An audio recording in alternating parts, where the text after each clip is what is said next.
Good morning, everyone. Thank you so much for joining us this morning. We are so happy you are here nice and early to join us for the 23rd Annual School District of Palm Beach County Technology Conference.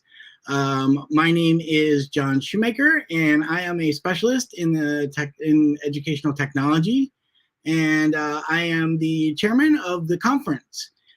So we want to thank you first off for joining us here in the platform in VFairs, and please feel free to take a look around. We'll give you a little bit of a tour on how to use VFairs at the end of this session, but we do realize that there could be some issues accessing the chat right now, so we are working on that. But if you would like to, and you would like to have access to the chat, you can actually open a new tab right now and just go to bit.ly/pbcconf. That's capital P, capital B, capital C, conf. And that will open this session in a new window in YouTube, and you should then have access to the chat. You do want to have access to the chat because that is how you will actually get to win a prize at the end of the session. So you will need to have access to the chat. So please feel free to hop into a new tab right now and join us at bit.ly/pbcconf. And we will talk about the prizes and that at the end of this session. While we are there, though, the chat has some features for housekeeping, including using it to communicate with one another. You can ask questions. If it's your first time here on YouTube, you may have to click use a channel, and that will then allow you to access the chat. You just click in the box and start talking. Don't forget to like and subscribe to our channel, and you may see some people in there with a wrench, and those are just our moderators. One thing we do want to share, though, is up in that top left corner of this slide. Please be sure to share on social media today. We want to see where you're learning from. Take that workshop selfie that we always talk about, where you're learning from, and make sure you tag us at EdTechPBC. And our hashtag for the conference is hashtag PBCTechConf. Throw those things on Twitter for us so that we are able to see what you're doing, where you're learning from, and all of that. I do see now a lot of people coming into the chat over there, so that's good. We've figured out how to get there on YouTube. And also, please don't forget to share us as well where you're joining us from in the chat box. We see your names, but we'd love to know where you're joining us from, what school you're at, even if you're out of state. We would love to see that as well. We have a jam-packed day for you today as we go through our sessions today. So we are going to start today with the opening session with Adam Phyall. He is our keynote. And then we're going to have 3 great sessions with up to 6 breakout sessions in each one. And then in between each session, we will have a place where we can hang out and talk live with our peers and the featured speakers, and also explore the exhibit hall. And then you don't want to miss the student panel at the end of the day at 12:25. We have some great students who are going to kind of talk to us about what the theme of this conference is, which is resilience in education. So you're going to love some of their responses. So that is at 12:25. That's kind of like our closing session for today. And so with that, I am happy to introduce my director, Dr. David Atwell, who is going to share some words with you today. Go ahead, Dave. Thanks, John. I want to start out by welcoming all of the participants from across the state of Florida, the United States, and abroad, and of course, Team Palm Beach. Thank you for joining us for the 2022 Technology Conference. The Educational Technology team has been busy preparing for today and have a great conference prepared for you. We want to continue to partner with passionate educators, district team members, and vendors to bring you the service and support that you need. If we can ever be of service to you, please don't hesitate to reach out. Special thanks to our friends in IT and teaching and learning for helping make this event possible. Now, I have the pleasure of introducing the Superintendent of Palm Beach County, Mr. Mike Burke. Mr. Burke is a homegrown leader, having grown up in South Florida and serving our community for more than 30 years. He joined the School District of Palm Beach County in 1998. During his time in Palm Beach County, he has served as Budget Director, Chief Financial Officer, the Chief Operating Officer, and even served as both for a period of time before becoming the Superintendent of Schools in July of 2021. Mr. Burke earned a Bachelor of Science in Finance from Florida State University, which he is very proud of. Go Noles! And he also attended Florida Atlantic University, where he earned a Master's of Public Administration. When not leaving the district, you could find him skateboarding around town with his dogs and enjoying time with his family out on the water on his boat. Thank you, Mr. Burke. Thanks, Dr. Atwell. And thank you, Chairman Shoemaker. It's great to be here. I want to welcome everybody. I understand this conference actually started in 1998, the same time I joined the school district of Palm Beach County. And I was thinking back, what was technology like in 1998? And I don't know how many of you were here, but our email system back then was called Profs. It was a mainframe email system. You could not send attachments. And the only good thing about it was you didn't get a lot of email. And then, that gave way to Microsoft Outlook, and then the floodgates opened. I was thinking I did have a cell phone back in 1998. I think it was a Nokia, and it had a little antenna you had to raise up, and it would get really warm, and the battery life was not great. And then, Dr. Atwell mentioned I am an FSU fan. I was thinking, boy, 1998, those were the good old days. FSU was like a perennial powerhouse in the top 5, and that hasn't been quite the case as of late. But this is going to be a great conference. The theme this year is resilience in education, looking beyond the horizon. And resilience is something that we also try to build in our students. And one of the best ways to do that is through relationships. If kids have friends and support systems and those relationships, it makes them more resilient and more able to withstand some tougher times. So I hope you take advantage of this conference to build on your own relationships, make some new ones, connect with people. We are still virtual. We're hoping next year that we will be back to in person. But this conference was planned several months ago before we knew exactly what the conditions would be. I want to thank the Ed Tech team. They do a lot beyond just this conference. They're involved with all of our new construction to make sure our schools are outfitted with now the new schools are getting 2 smart panels. We've got the whole system with the intercoms and everything. We continue to upgrade, and they're a big part of that. They're helping us provide Wi-Fi for everyone, for all our students, in a great partnership with our county, where we're building out a Wi-Fi mesh network throughout some of our underserved communities. And our Ed Foundation's been instrumental in that as well, raising the money so that we can buy the Wi-Fi extenders to put in our students' families' homes. They also provide on-demand professional development. So whenever you call them, they'll be there. And they're heavily involved in our curriculum development to make sure that the digital aspects of that meet the needs of our students. We are also celebrating today one of our colleagues, Mr. John Long. He's worked here for 34 years, and he's about to go into a well-deserved retirement. I believe we have a short video here to celebrate John's career. So why don't we go ahead and cue that up?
Yes, thank you, John. Appreciate all you've done for this district over the years.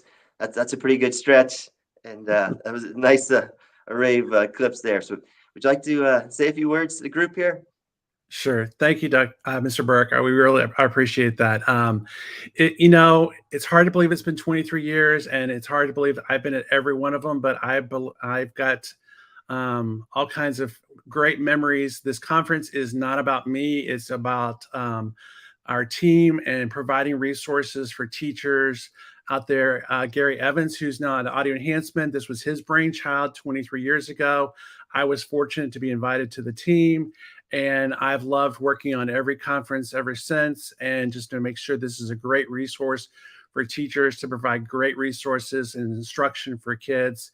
And after all these years, I just appreciate everyone, and thank you very much for this moment. I appreciate it. Thank you. Thank you, John. We wish you all the best in retirement, well deserved. And I'm going to kick it back to Dr. Atwell to get this party started. Dr. Atwell. All right, thank you. Thank you again, John. Congratulations. All right, jumping into it. The Mickey Shimmer Student Design Competition was named after an exceptional graphic design teacher from South Tech Academy who inspired his students to obtain new levels of creativity. This contest recognizes students in the area of graphic design by showcasing their work in the media surrounding our conference. The top 3 designs based on a steering committee's vote receive a prize. Our 3rd place winner was Tho Nguyen from Palm Beach Lakes Community High School. Tho will receive a check for $100. Our 2nd place winner was Victoria Dodden from Boynton Beach Community High School. Victoria will receive a check for $250. And then finally, we have our winner, but now you know who he is, and you've seen it in our marketing materials, our website, even this presentation. So let's get a face for the design. The winner of the 2022 Mickey Shimmer Student Design Competition is Mijaluvson DeJuste from John I. Leonard Community High School. Mijaluvson will receive a check for $500. In addition, each of these 3 students and their supporting teachers will receive 1-year subscriptions to Adobe Creative Cloud software for their personal use. Congratulations. In addition to our student branding contest, the Technology Conference funds scholarships for some of our high school students. These scholarships are named in honor of Pat Oliphant. Pat was a vibrant, enthusiastic teacher who devoted over 30 years to the field of education. During her career, she taught math and computer science at John I. Leonard Community High School, with computer science becoming the main focus during her latter years. Proceeds from the exhibit hall and sponsors during this conference go to scholarships to recognize students who demonstrate exemplary service in the area of educational technology. As such, I just want to take a brief second to thank all the exhibitors today for helping us prepare today's young people for tomorrow's tech jobs, and by helping us provide scholarships to our students. Please be sure to take a moment during today's event to stop in the exhibit hall and thank our sponsors. Our finalist recognition for the 2022 Pat Oliphant Memorial Student Technology Service Scholarship, receiving $500 scholarship, is Gabriela Rosias from Palm Beach Central High School. In 3rd place, receiving a $1,500 scholarship, is Ronak Manchada from Dreyfus School of the Arts. Our 2nd place winner, receiving $2,500, was Mashumet Jaran from Glades Central High School. And our 1st place winner, receiving $3,500 scholarship, was Samuel Friedman from Suncoast Community High School. Congratulations, everyone. Information for this year's Pat Oliphant Memorial Student Technology Service Scholarship will be coming out by a bulletin in the near future. This scholarship is open to any high school senior in a public school in the District of Palm Beach County, with only 1 nominee per school. Be on the lookout for more information soon, and if you have a student who qualifies, please enter them. All right, I now have the privilege of introducing Dr. Adam Phyall. Dr. Phyall focuses on how teachers can keep students engaged in rigorous learning by putting technology in the hands of students. Adam works directly with teachers, showing them fun and easy methods of incorporating technology into instruction by putting the pieces together. His philosophy in teaching is, if you're having fun teaching it, then your students will have fun learning it. Thank you, Dr. Phyall. Good morning, and thank you for having me here. I am extremely excited to be here. Palm Beach County, what's up? What's up? Go ahead in the chat right now. Give me a shout out, everybody. Give yourselves a shout out. I'm so happy to be here today. Hopefully, next time we'll be able to see each other in person because that's really where the magic happens. But I'm really excited to be your keynote speaker here today. And one thing I just want to say, and this is totally not a part of our presentation, I do want to give a shout out to everybody for the work that you're doing with students. I really love seeing your students being front facing in this event because a lot of districts miss the mark on that. They kind of lose track of the students in this whole process. So once again, I want to commend you for that work that you've been able to do with students and everything. So real quick, I just want to give this information. If you want to tweet during the presentation or whatever, that's my Twitter stuff.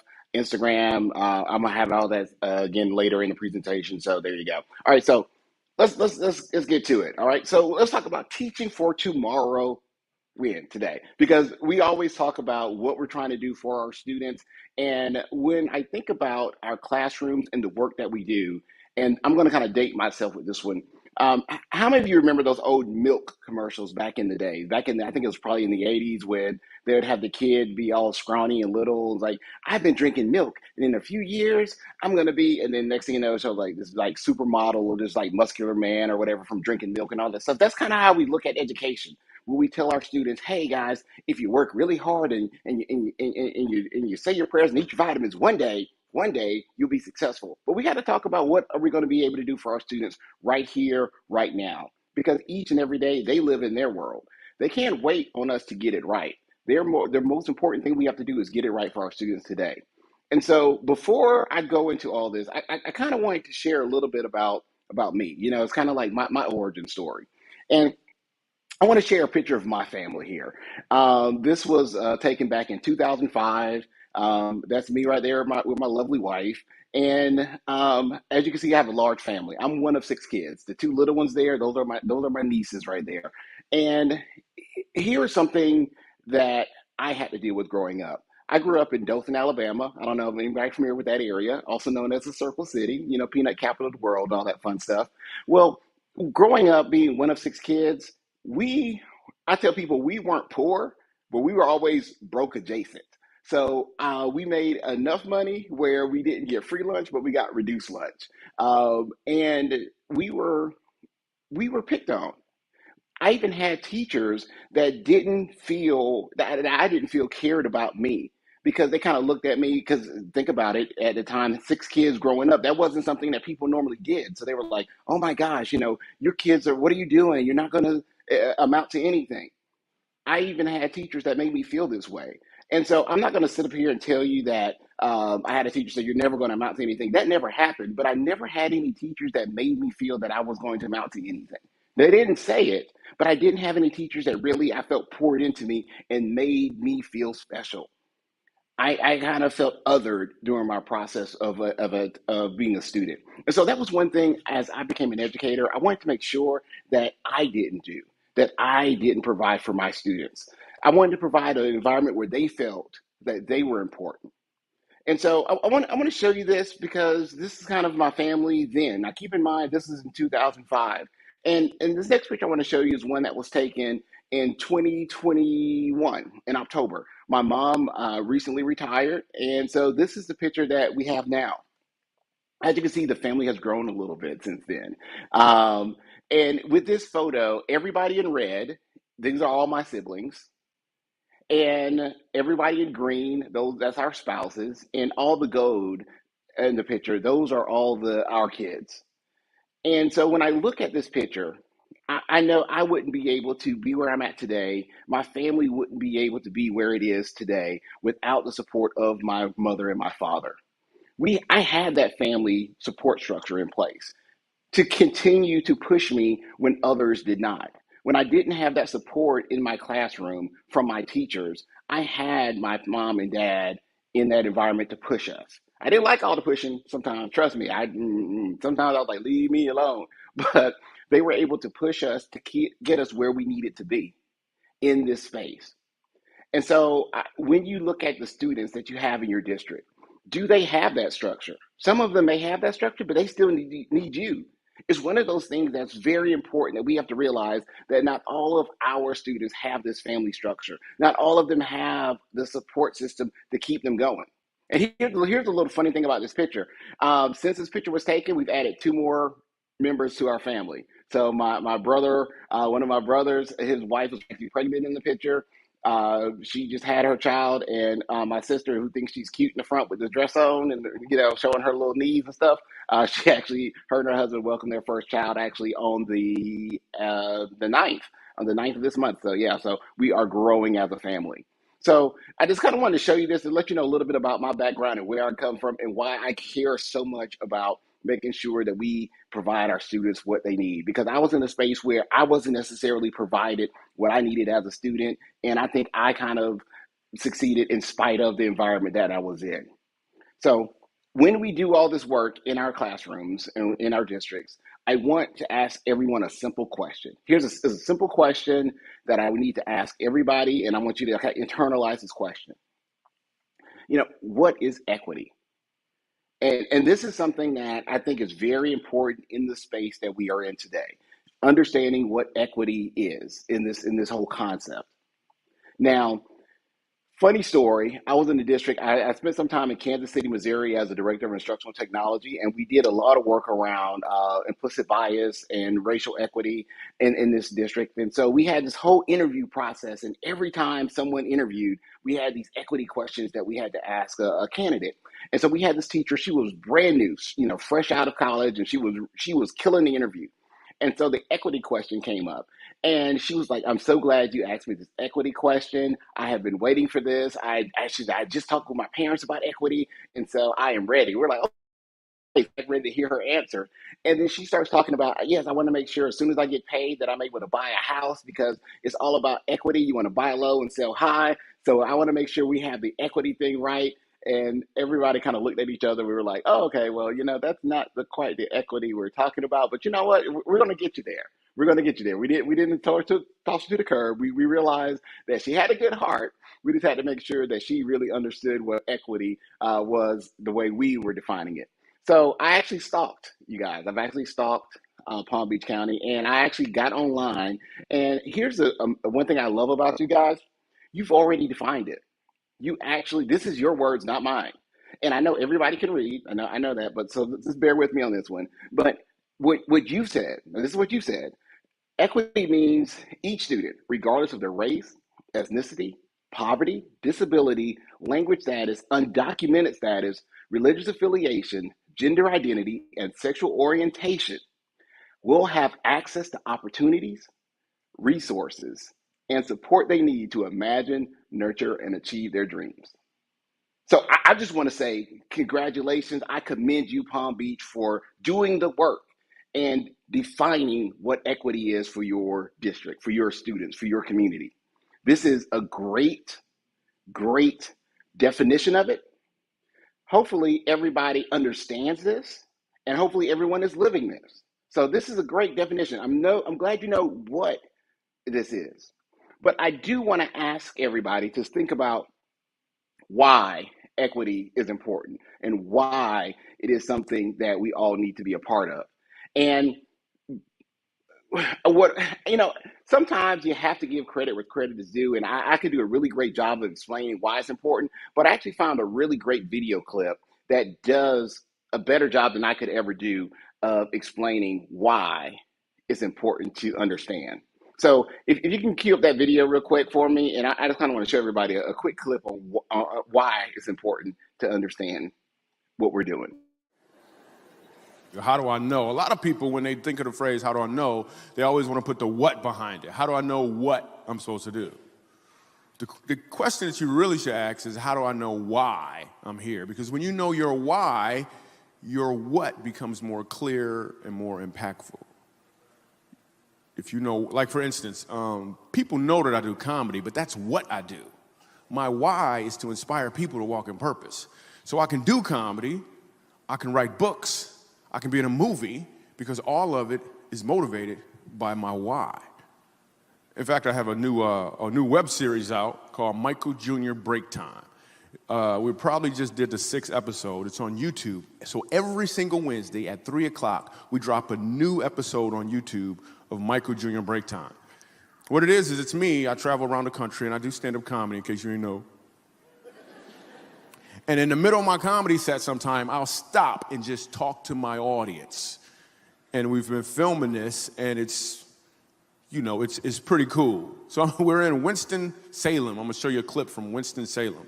And I'm just talking to this guy in the audience, and he tells me that he's a musical instructor at a school. So I was like, all right, you're a musical instructor. Can you sing? Let me hear you sing a song. So this is what happened at the last episode of Michael Jr.'s Break Time. Check it. So you're a musical director. Cool. Yes, sir. All right, so let me get a couple bars of like Amazing Grace. Can you do the first part of that? Go ahead. Amazing grace, how sweet the sound that saved a wretch like me. Wow. That bro could sing. You know what I'm saying? All right. Now, what you give me the version is if your uncle just got out of jail, you got shot in the back when you was a kid. I'm just saying, let me see the hood version real quick, if you know which version I'm talking about. Just see if that exists. Let me see what you got. Amazing grace, how sweet the sound that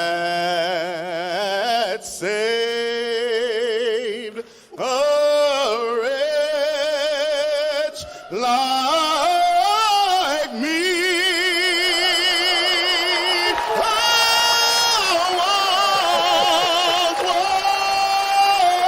lost, but now, right now I'm found. Was blind, but now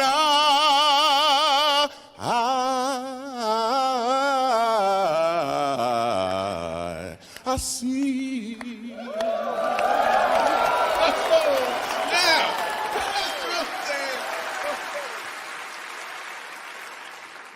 Okay. Here's what I want you to catch.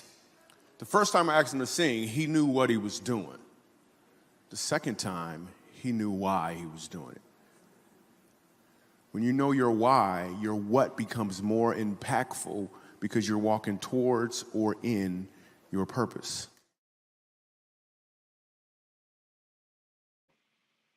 All right, everybody. Like, okay, mic drop. I mean, come on. That's one of those things when the first time I saw it, I was looking for a way to really express the why, and I saw that. I was like, you know what? Better job than I could ever do, so I got to show that. And here's the thing. You have a great definition of what it is, but I want to challenge everybody to understand why this is important. Because once you get that why, you're going to have that passion, and you're going to make it happen for each and every student that you have the honor or the privilege to instruct, to teach, to lead, to guide. So really challenging yourself and pushing yourself with that. And when I look at why and my definition for all this, I look at my 3 kids. And I love these kids to death. You know, it's one of those things as an educator, people tell you, you become a true educator once you have your own kids and you kind of understand all of the things. Because I know I used to give homework, and now as a parent, I don't want homework because I got enough going on in my house that I don't need to deal with the homework. But let me tell you about these 3 kids of mine. So the first one right over here, that's Kaden with the red braids in her head. Okay, she wanted to have it for her summer camp. She is one of the most empathetic children I've ever met. She will stop in the middle of anything if she sees somebody feeling sad and want to walk over there and give them a hug. I mean, that is that child. She's the reason why we actually had a second child, because she was so good. We'd look around and see other parents when their kids be falling out in the store. We'd be like, oh my gosh, you guys are horrible parents. You don't know what you're doing. but then we decided to have more kids, and we realized that we didn't know what we were doing. Now, Kaden, you can't tell from the picture, but she wears glasses. She actually doesn't wear them at all. I bought 4 pairs of glasses for her, 4, 1, 2, 3, 4, and she don't wear them. But I don't know. The doctor says she needs them. She says she doesn't need them. She doesn't wear them. Now, I'm gonna go to my next child in the middle. The one you see there, that's my son Ashton. He is the charmer. He is the one that will walk up to you and say, I love you so much. Oh, can I get a hug? You look so wonderful today. So I don't know where he gets that from, but he is the one that will just melt your heart. And then the last one over there, that's actually my middle child. That is Felicity. She is the one that got us ready to have a boy. If there's something going on, she is the one that's behind it. But you know what? She has those dimples, and she will melt your heart in a heartbeat. I mean, she will be the one that says, "Is this smile with those little dimples?" And all you got to do is just stop and be like, "Okay, come here, sweetie." So I love all these kids equally. I love them different, but I love them equally. And as I mentioned, my first child, she said she needed glasses, so we provided her glasses, and but she didn't wear them. But let me tell you about Felicity, my middle child. So she started during the pandemic. She was one of those pandemic babies. She started kindergarten during the pandemic, and she started her schooling in person probably about January of that year during our pandemic. And she was having some struggles, getting her sight words down, her reading. She just wasn't getting there. And so we did what most parents do, and we tried to support her at home. And, especially when it's time to support your kids, what we do as parents, you just like scream louder at them, like, what's 2 plus 2? I don't know. 2 plus 2, 8. No, I said 2 plus 2. We did all that wonderful things as parents to try to help her as much as possible. And so she struggled, but we made it through that year. And then in first grade, she was still having her struggles, and we just couldn't really put our hand on what we needed to do with her. And so we decided the school, they decided to do some tests and see if she needed any remedial services. And what they found out was she was having a problem hearing. So she actually needed hearing aids. So as parents, of course, we felt horrible because we had been screaming at her, and actually it wasn't her problem. She actually had an issue that we knew nothing about. And we turned around and we bought hearing aids. I don't know how many of you understand how much hearing aids cost, but those things are rather expensive. So it's like $3,000 per hearing aid. And of course, she needs 2. So that's like $6,000 that we had to spend on this child's hearing. But let me tell you, I took her to pick up her hearing aids, and you may have seen those videos where someone hears for the first time. It was so amazing because she had heard we had tested her before she started school. Everything they thought was fine, but when she got her hearing aids, I noticed her eyes just get wide. She was like, "Dad, what's that sound?" She was hearing the air condition running in the room for the first time. We went outside, and she actually heard the car engines running. It was just, her eyes were lighting up. It was so amazing that she was able to now hear. And as soon as she got in the classroom, she was able to now start succeeding and thriving. And here's something that I want to talk to you about. So we spent $6,000 on her. So as all parents, we turned around and spent $6,000 on the other kids, right? Oh, heck no. That's not what we do. We gave her hearing aids because she needed the hearing aids. Earlier, I mentioned Kaden needed glasses, so we bought her glasses. Guess what? We didn't buy Ashton a darn thing. He doesn't need anything yet, so we haven't bought him anything. I didn't spend any money on him other than the money I spent on all the kids. Keep in mind, I love all my kids equally, but I don't provide everybody the same thing. Equity, to me, I've really embraced it because you guys have a great definition, but I just want to how I've narrowed this down is providing students what they need when they need it. That's what it's all about. And if you can if somebody can look you in the face and tell you that they're not going to give a child what they need when they need it, they need to go ahead and turn in their resignation. They need to leave the profession because this is what we do. We give our students what they need when they need it. And the only thing I can say as a parent with this is I wish we would have been able to give it to her before she needed it. That's ultimately where we want to be, being able to determine, being able to predict, being able to provide the resources to our students before they need it. But until we get there, we're going to provide it to them when they need it. I mean, you have a child in your classroom that needs a pencil. Are you not going to give that kid a pencil? Or are you going to say, hey, every kid gets a pencil right now because Johnny doesn't have a pencil? No. If Johnny needs a pencil, Johnny gets a pencil. If Susie is in your classroom hungry and you have the resources to feed Susie, you're going to feed Susie. You're not going to give everybody food. So I just want to challenge you to really think about this whole concept of how are we providing students and our families what they need when they need it in our spaces. And with this, it is sometimes a daunting task. But you have to understand, you don't have to be an expert in this space. You really don't have to be an expert. You don't have to have a master's degree, EDD, PhD. You don't have to go learn from Tibetan monks. None of that has to happen for you to do this work. It's pretty simple. You just have to care. And today was the first day that I met your superintendent, but I promise you, and I'm speaking out of turn here, but I know this for a fact. If you don't care about kids, you need to turn in your resignation today.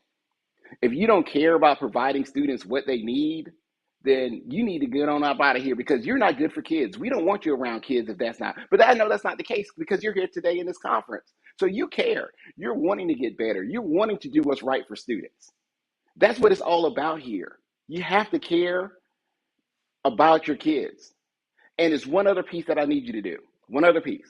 So I said one thing, that's one other thing. I need you to care and I need you to act. Because caring is part of it. The action is the next. So you have to care, but then you have to act. Now, what do I mean when I say act? You have to take action and do something. Take action and do something. So you see an inequity there. You have to take action and do something. Going back to my children, my personal kids. She had a need and we took action. We did something about it. And I think everybody on this call would do that for their own kids. So you got to do that for yours in your classroom because those kids need those advocates. All these kids don't necessarily have the support structure at home to fill those needs. Now, I wouldn't be an educator if I didn't have an acronym. And some of you may notice that ACT is in all caps. So yeah, I have to do something as an educator. There is an acronym for ACT that I try to challenge school districts to do. ACT, for me, in the realm of technology, can be broken down into three pieces: access, connectivity, and task. Because if we're not hitting these marks in our classrooms with technology, we're creating a greater divide with our students. And going back to that milk commercial analogy, we're not setting our kids for success in the long run if we're not providing them the access, the connectivity, and the tasks that they need to be successful. So what do I mean by that? Well, access. Are we providing our students the right resources for their spaces? Or are we doing something that's easy for us?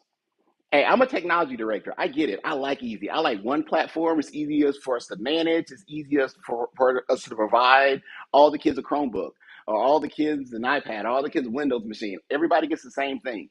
That's not equitable. Okay, that's equal. If you give every kid a device that's the same, you're just being equal with your work. You're not necessarily providing them exactly what they need. So we have to also look at, are we providing your college and career readiness students the devices they need? Are we providing our exceptional learning students the devices that they need? Are we providing your students in poverty the devices that they need? Because they may not have the internet access that they need at home. So are we providing them the access that they need in their house to change their outlook on life? Here is something that we have to think about. At one point in time, we had a family computer. I think some of us are on the call that we're old enough to remember the day and time we had that one family computer in the house and everybody could use the computer. We don't necessarily have those households now where there's a family computer. We found out during the pandemic, our teachers, the only computer that they had in the house was the laptop we were providing our teachers. They didn't have the resources to have computers in their home. So we have to look at the access that we're providing our students is not just access for the students, but it could possibly be access for the entire family. So are we providing the devices that they need to help support them? And when we do our work, one-to-one is not equity. It's providing everybody the same thing. That's not equitable. Because here's the thing, one-to-one is not going to fix education. We've already had one-to-one. We've had one-to-one textbooks for years. That's literally what it is. It's a math problem. How many kids do you have? Let me count them up. Okay, we have 176,000 students. Okay, we need 176,000 devices, plus another 5 to 10% for overage, for lost damage. It's easy. It's a math problem. One-to-one is a math problem. But that's not what we're talking about. We're really talking about trying to change what our students are able to do with this technology. And we have to make sure our families, our community understands why we're leaning in this work with an equity-focused lens. Here's a story that I'm going to share with you about a district that I'm familiar with. During the pandemic, devices were being provided, hotspots and resources were being provided. The district was not quite one-to-one yet. And you had some families that wanted to go back in person. And what they decided to do was go and sabotage the program. They didn't need the resources, but they were saying if we take up all the resources and then the students that are in poverty can't have, then they'll be forced to go back to school. Because they were like, I pay my taxes, so I should get the same thing that everybody else is getting. At first, it's easy to blame the people, but then we have to think about, did the people understand what equity was? That we're not trying to be equal with what we're doing. We're not trying to give everybody a device. We're giving the people who need the device what they need when they need it. So it's about making sure your stakeholders understand what you're trying to accomplish with this. The next piece I want to talk about is the C, which is the connectivity. Now, I'm going to talk about connectivity in two different ways here. Before I get to the tech way, let's make sure we're connecting our students to each other. Take the technology off the table. Take this out. Take this out. Get that rid. Are they talking to each other? Are they having time where they feel supported? We talk about this whole social emotional learning, and SEL has become a fun topic. Everybody's like, oh, SEL. Okay, great. Okay, you understand what it is. But are we doing this? Are we connecting our students with the support that they need? Are we providing them the opportunity to talk to adults that can support them? That's very important. They got to get reconnected because we've been disconnected for a couple of years. We have to connect our students. And they have to be connected to peers everywhere. You have a large district. Your students should be able to connect and build those bridges across the entire district. And then the one that we all know about, the internet connectivity. We still have internet deserts in our country. And this is something that we need to make sure, and I'm not getting political here, but this needs to be something that we talk about in every election. We have a big election coming up in Georgia in November for our governor. Like, we got to make sure our elected officials understand this connectivity thing is not a K-12 issue. We can't fix it. School systems can't fix it. This is not what we're in for. But we got to understand in this process, because I'm pretty sure you did this, because we did this. We provided hotspots to everybody. Let me back that up. Not everybody. We didn't have enough money for that. We had a set number of hotspots, and we tried to provide hotspots to give these families the connectivity. But initially, with the hotspots, we provided one hotspot per family. But then we had everybody in the household on Zoom at the same time. It doesn't work. It didn't work. Because when we looked at this, the hotspot to me, it's like a FEMA tent. When you have, and this is actually a picture from Firefest, for those of you who remember Firefest, when you look at these tents, if you've lost your house due to a natural disaster, one of these tents that serves its purpose. It's an emergency situation. You're getting put up in this tent for right now, but you don't want to live in that. That's not how your world should be. You shouldn't go home each and every day living in a FEMA tent. That's what we do with hotspots. That doesn't fix the problem. You still don't have connectivity in those areas. We have to do a better job of providing high-speed internet access to everyone in our communities. Because now this internet is connected to healthcare. I've had, and I'm sure a lot of you've had, doctor's visits where I don't even go into the doctor. I'm using my phone. I'm not doing a televisit on my phone. So before you even go into the doctor's office, they want to see me on my app Now, if I don't have connectivity, now I'm not able to get the medical care I need. My daughter, the one who's Kaden, the one who doesn't wear her glasses that we got, she actually went to her eye doctor's visit in one of those eye lab places, and the doctor wasn't even there. It was like a technician doing the thing, but the doctor itself was in another location, and they were like remoting into that location. So now we're talking about internet connected to our healthcare, y'all. We got to do better. It's all about getting these kids connected because they're going to fall further behind their peers if they don't have the resources that they need. And the T we have here is task. Are we giving our students the correct task?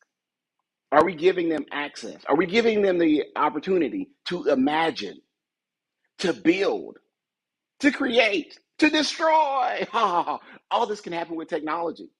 We have to give our students, all students, the opportunity to have tasks that are not only engaging, but relevant and real to them. Because studies have shown we have our students of color and our students in poverty are more engaged in drill and kill technology activities than their peers, than their white peers and their more affluent peers. And I don't think it's done on purpose. It's one of those things where people say, well, these students need more help, so we got to give them more math problems. We have to give them more spelling stuff. And we get on these applications, and those students get stuck on these applications. They'll lose a recess period because they got to spend more time working on their iStation, Alex, iRead, iLove, whatever, you name the program. But we oftentimes stick our students on those things, and they don't get a chance to do coding activities. They don't get a chance to create engaging activities that are relevant to their space, to their time. And then we'll do something like give them a 3D printer and tell them to print out a nut in a boat. Who gets the nut? Who gets the boat? I don't know. But we got to make sure we are having those activities that are relevant to their lives, things that they're going to go home and be excited about. I often think about our homework assignments that we give our kids. Earlier, I mentioned homework. It should be a resource. It should be an activity that our students are engaged in and that they love, that they're excited about. So we got to make sure we're creating these activities and these experiences that our students want to do, that they're asking us, hey, can I do this at home? Can I find out how to do this? And they want to take their devices home, because we do the one-to-one, as I mentioned earlier, every kid gets a device, but not every kid needs to take their device home. Some kids don't need them in their space. First time I did a one-to-one rollout, I had parents, and I thought I was doing good giving every kid advice. Oh, everybody gets their iPad, takes them home, and all this stuff. I had parents come up to me and say, Dr. Phyall, I don't want these devices to come home with my child because we don't have a safe space for them. And I also had them say, well, they're taking them home and they're not doing anything on them. So we had to look at the kind of training we were providing our staff to make sure the task that they were providing was relevant to our students for them to actually take these devices home. Digital learning is messy, y'all. I'm going to be honest. If you figured it out, let me know, because this is going to be messy. It is messy. The digital learning our kids had during the pandemic should be the worst digital learning they've ever had, because it should only get better. We have to continue to strive, and we have to continue to try to change what we're doing, changing our practices. And I see this, I don't know if you've seen this image before, but I love this one, and it really just kind of sums up where we are with a lot of this stuff. You know, you see this picture here, are you too busy to improve? And they have the cart and these rectangular wheels and they're trying to turn, and they say, no thanks, we're too busy. Don't be the guys pulling that cart. Sometimes you have to stop to improve. And here's something about this picture, and I'm going to read deep into this picture. Like, I could probably give a sermon on this or whatever. This cart, if they want to actually get better, think about what they have to do. They actually have to stop what they're doing. They have to probably unload the cart, take off those wheels, and put the other wheels on. So while they are making this change, it's not going to seem as though they're moving forward. But once they get those wheels on, look out. They're going to be changing the world with those wheels get on. And then when they get smart enough to realize that you could probably pull that cart with something, watch out too. So here's the thing that you want to think about. When you are making these changes to improve, sometimes it may seem as though you're not making immediate progress. It may seem as though you're not making the changes. The change is not getting an impact directly, immediately. It will take some time to go through this change, but once you do, your students, your community, everyone will appreciate the work you'll be able to do, and it should be easier on you if you're doing it the right way. So, said a lot. I'll give you a couple quick strategies and things that I've been able to do. So, in the districts that I'm in, we have a team. We established our technology teams. And we have found those leader teachers, those vanguard teachers, those ones that are doing the most with technology, and they're supporting that. And we make sure we pour into those teachers, because we found those teachers in our spaces, they were often asked to do things outside their classroom to support other people. So they started not telling people they could do stuff because they were like, okay, I'm getting tired of getting pulled out of my classroom helping other people. So we've decided to then take those teachers and pour into those teachers, provide them additional resources. And we have those teachers, we call them our innovative leaders of tomorrow. And we provide them like certifications for Google Level 1, Google Level 2. We've given them Surfaces, iPads, eGlass, all those things we want to try out in our district, we give those teachers.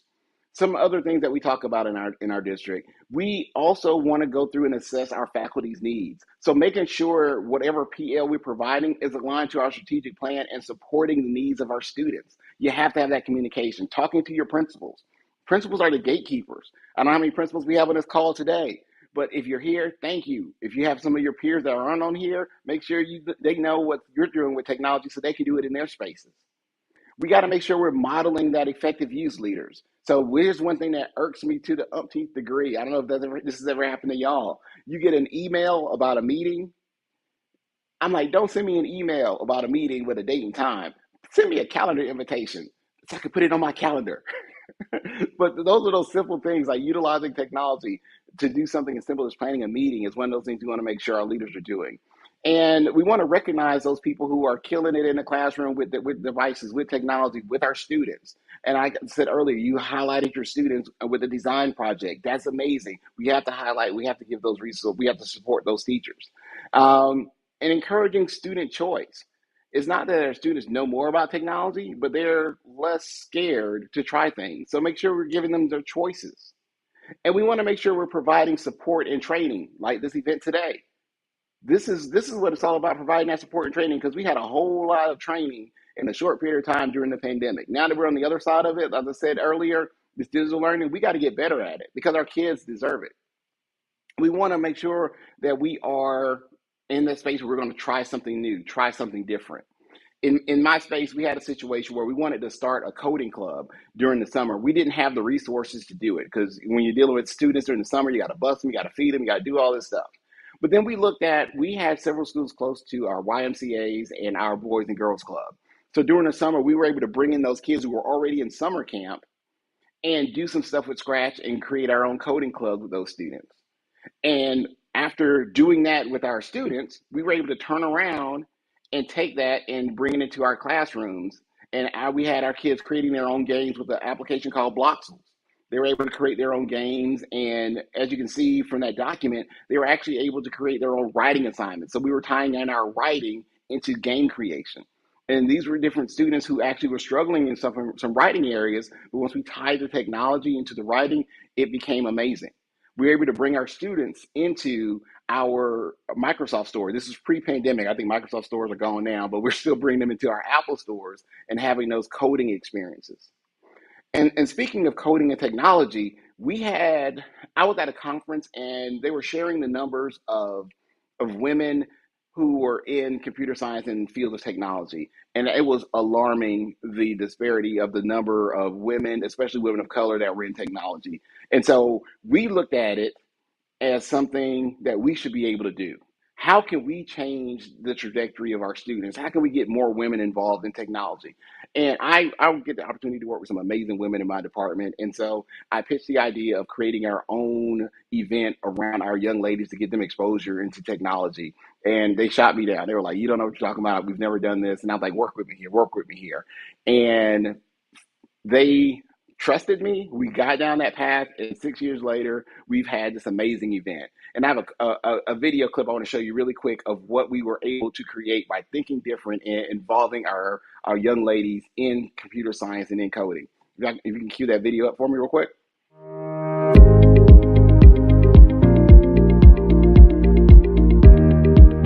Empowerment, confidence, sisterhood, inspiration. Those were just some of the goals of Newton County School System's recent Inspire Her Code Like a Girl Winter Conference.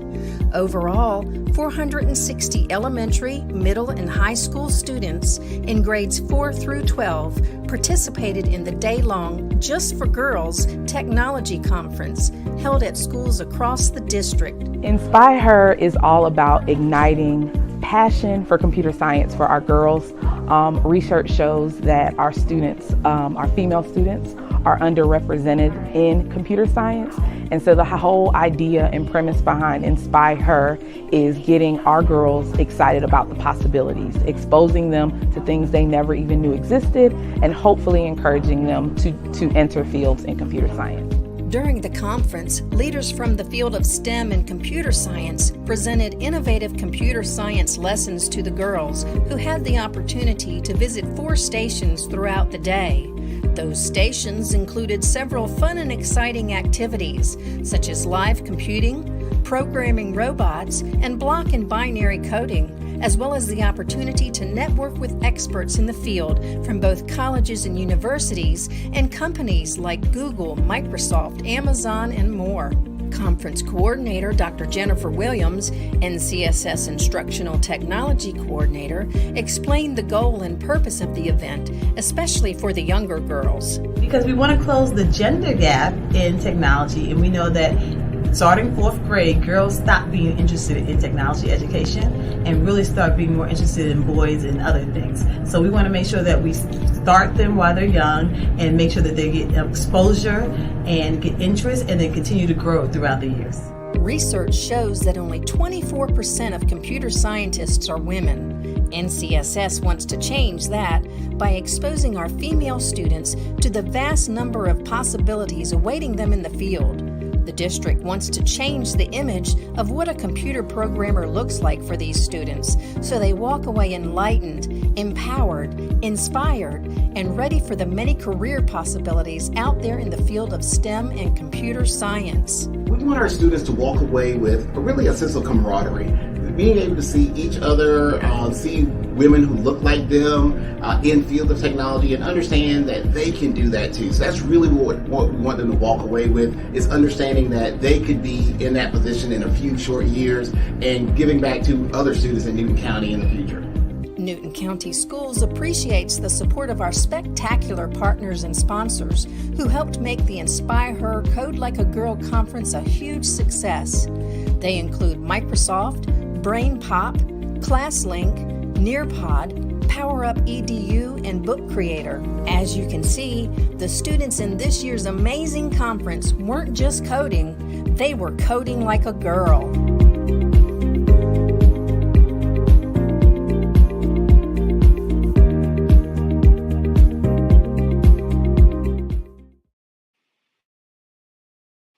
I wanted to share that to show you what we were able to do when we recognized the need. We saw an inequity there with our students, with our girls, and we created those opportunities. And a lot of those things, we just reached out to our vendors and said, hey, this is what we want to do. And they were like, oh, sign us up. We want to make sure we're helping you do this and get this completed. So I want to circle back to this equity statement, Palm Beach. And I want to make sure I'm throwing this challenge out to you. You've already defined what equity is in your space. You have this definition. And I want you to know why this is important. I want to know why you are important. And I want you to live this and breathe this in your students every day.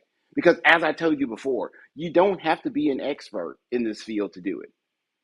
What do you have to do? You just have to care, and you just need to act. Because as you're looking at your students, don't they deserve it? Don't those smiling faces deserve it? These are your smiling faces. Once again, I told you earlier, I cyber stalked y'all. I went to your Twitter. These are your kids. Don't those smiling faces deserve it? Don't these kids in your district deserve those opportunities? Aren't they worth it, y'all? I know they are, because y'all are here right now doing it. So once again, ladies and gentlemen, I just ask you to just care about your students and act. If you do those two things, you'll be successful. And I want to thank everybody for giving me your time this morning. I know you're going to have an amazing conference, and I look forward to in the future actually being there in person, ladies and gentlemen. As I said, that's my information. If y'all want to follow me on the social media, that's my Twitter, Instagram. I post a lot of pictures of Converse. I'm a Converse head, so you'll see a lot of tennis shoes and maybe some barbecue because I smoke meat on there. But I have an amazing podcast that I do with Carl Hooker called Undisrupted. Check us out, y'all. But once again, thank you, Palm Beach. You guys have been an amazing group. I've been looking at the chat, presenting at the same time, multitasking. Definitely follow me, tag me. Love you guys. Keep doing what you do. Have a great rest of your day. Thanks so much, Adam. We definitely appreciate all of what you've shared. There's some great inspirational stories. I'm hoping everyone will take that message to heart and really pour it back into our students here in the district and anyone that's not here from the district. So thank you so much, Adam. We do appreciate you. All right, and with that, I just have a couple of things to go over before we get to the opening session prizes. For those of you who are new to VFairs, VFairs is an interactive platform, and so you already know how to get to the auditorium. You landed here in the lobby, and once you're in the lobby, that green bar at the top is where you will navigate all throughout the platform. That gets you in and out of wherever you need to go. You can also click on the exhibit hall, the auditorium, the Kumo space right here from the lobby main screen as well. And so that's how you navigate around the platform. We have some amazing exhibitors in our exhibit hall. You can go in there, you can click on the banners on the side, or you can click directly in. And once you click into the aerial view, or there's also a scroll view of the exhibit hall, then once you click into our booths, you have several links that you're able to click on that the vendors have put in there. There's a description. Some of them have videos, documents. You can add them to your swag bag. And then at the end of the day, at the end of the conference, you can actually email your swag bag to yourself. So all those PDFs or videos that you use will actually come directly into your email, and you can download them right from your email. So don't forget to add stuff to your swag bag as you go through, because there is a leaderboard that started at 7:30 this morning, and the leaderboard will run through 1:30 today. You can click on the top bar and check who's in the lead. That will also explain to you what will give you points in the platform. And so I also highly encourage you to make sure you watch the leaderboard video, because our amazing bookkeeper, Coretta, she just has the most amazing energy, and that video will hopefully make you smile as well. So that's the exhibit hall. And remember, please thank our exhibitors. Our exhibitors are the ones that make this conference possible. And they also provide the scholarship that Dr. Atwell shared earlier, and the money to provide our students for the branding design. So don't forget to go into that exhibit hall. New this year, we have something called Kumo Space, which is a new exciting platform that allows you to talk to one another in proximity. It's actually kind of weird when there's a lot of people, because depending on where your little avatar is, you can see the little avatar there. If someone's on my left on the avatar, I'll hear it in my left ear if I have headphones on. If they're on the right side, I'll hear it on the right side. But you can only hear and talk to people who are in your circle. So we have created these Kumo spaces, and the purpose of this is after each session, you'll be able to go in and talk to our featured speakers. So if you're in the featured speaker with Dr. Bonneau in session A, then the Kumo space right after session A will have Dr. Bonneau in the Kumo space, and you can talk to him, ask questions, but also interact with your peers. So in the top right corner of the Kumo space, there's a little hamburger menu. You can click on that. And so we have the chat with featured speakers room, but then we also have like a meet and greet room where you can just go in, kind of like a lounge, just chat with people. You just move around the space. You move around the space with your arrow keys or your mouse.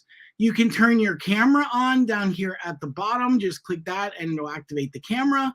So this is kind of one way that we're encouraging you to be able to interact with one another in the platform. It will pull your picture automatically. So if you want to update your profile in the top right corner of the VFairs platform, you can upload a picture, and that's what will appear here as well. So please be sure to join us in the Kumo space. We think it's going to be a lot of fun for you guys to get to know one another and meet someone. And that's the whole purpose as well. We would love for you to connect with someone today. You can also use the attendees tab and search for people, send a chat with people. Just use the space and meet as many people as possible. Again, this is our agenda for the day. We have a lot planned.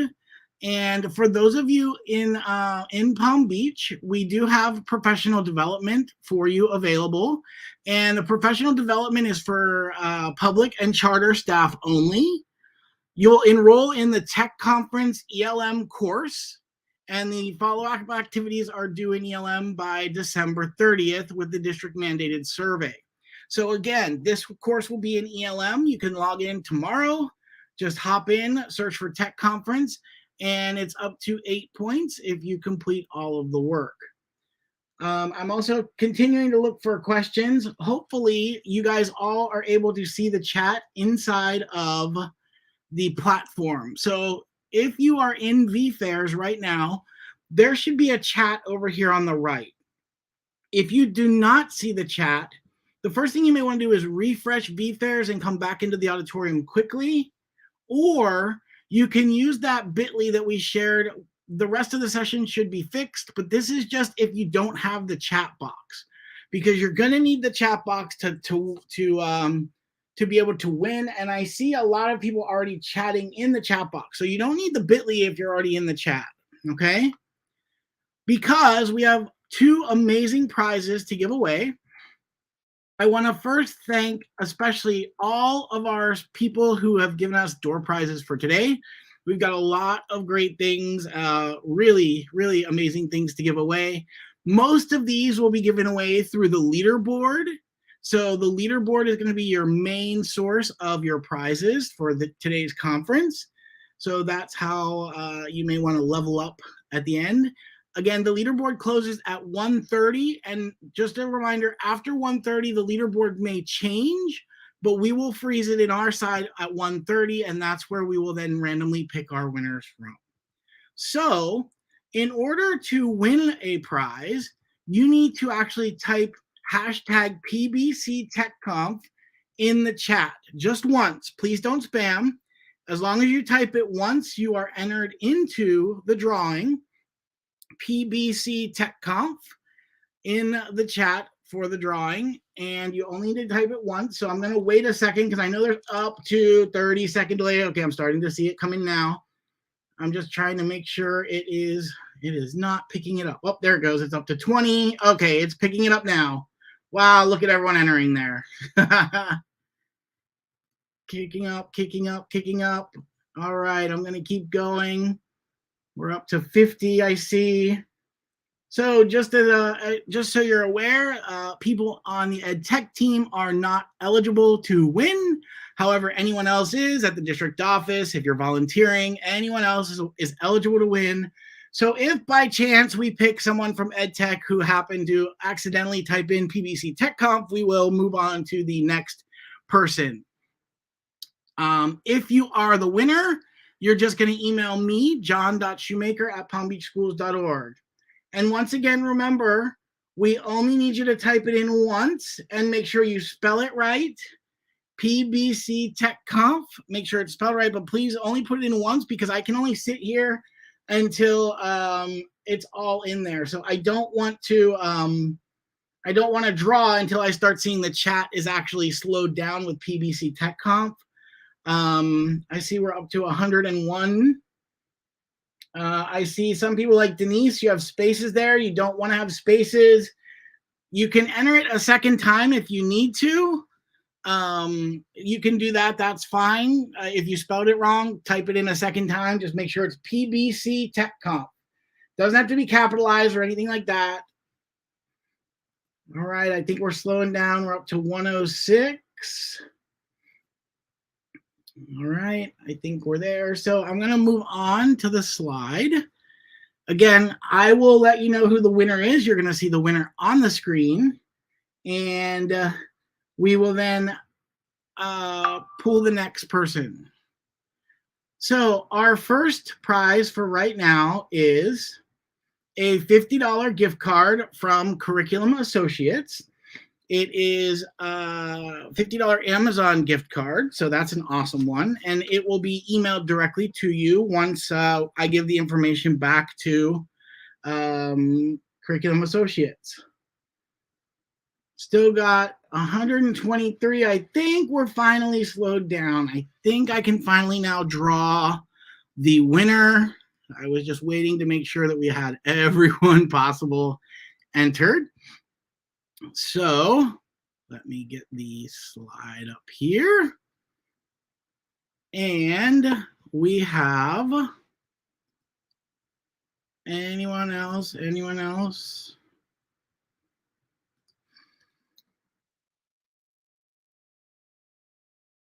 All right. All right. I am going to draw that last chance. This is for the $50 gift card to Amazon. And our winner is Tracy, T-R-A-C-Y, Posey. So Tracy, please email me, john.shoemaker@palmbeachschools.org. You can give me an email. Sorry, it looks like I'm a little behind. I'm lagging. That website takes a lot of bandwidth on my computer. So Tracy, congratulations. You have won our first prize. So please be sure to email me, john.shoemaker@palmbeachschools.org. All right. We have one last prize. And I just want to make sure I read this to you because this is an awesome prize that maybe some of you saw last night. We had a special last minute giveaway by Connection, which is formerly Gov Connection, which we get a lot of our technology from. And Connection has donated a brand new 13-inch MacBook Pro M2 right in the box. It is 16 gigabytes, 512 gigabytes of storage, and a list price of $1,700. You do not have to enter again. If you've already done PBC Tech Conf, you're already in there. Please do not type it again. We have that in there as you have already entered. So I am going to hop over now to that screen so we can draw our second winner. And Tracy, you are also not eligible. Even if it pulls you again, you're not eligible for this one. So here we go. I'm going to just do this full screen and see if it's a little bit better. I'm going to hit draw again.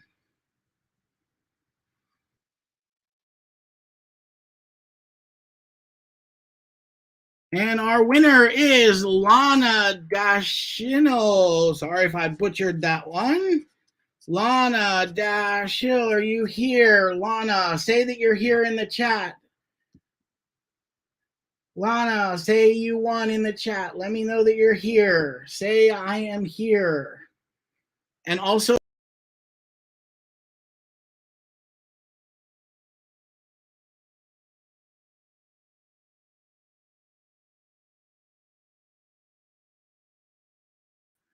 congratulations, Lana. That is your prize. I'm hoping you are here in the US of A. I see you there in the chat box. So if you're in the USA, you have won. And so I just need you to email me again, john.shoemaker@palmbeachschools.org. Again, we are so thankful to Gov Connection for sponsoring that. Lana and Tracy, just email me, john.shoemaker@palmbeachschools.org. Let me know that you won. That way I have your email address, and we will get those things to you. The laptop will take maybe a week or two. They're going to ship it to us, and then we got to get it to you, Lana. So congratulations. What an amazing prize. Don't forget that leaderboard is also there. Lots of great stuff on the leaderboard. We have awesome sessions today. Please be sure to check them all out. And I will see you again at the end at the student panel. So on behalf of this amazing team in EdTech, we thank you so much for being here. We appreciate you, and we hope you learn a lot today. Thank you so much for being here, and have an amazing day. Go ahead back up into the lobby and explore the platform before session A. Bye, everyone.